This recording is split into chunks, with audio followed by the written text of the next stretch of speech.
From the Atlantic to the Pacific, more evidence today of a strong economy. The 4.1% economic growth in the second quarter, the strongest since a 5% quarter in 2014 during the Obama administration. President Trump today was quick to take credit. These numbers are very, very sustainable. This isn't a one-time shot.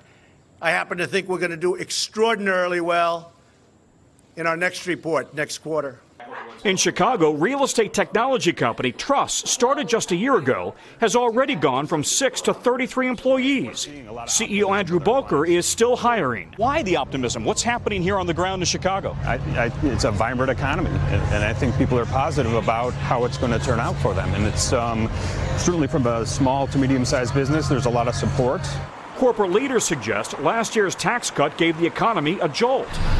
Now, a sudden surge in agricultural activity before the trade war and tariffs kicked in appear to have provided a sudden one-time boost. Nobel Prize-winning economist Lars Peter Hansen. Trade wars could be a substantial drag on the economy because the economy these days is integrated. One country starts imposing tariffs and other ones counterbalance that.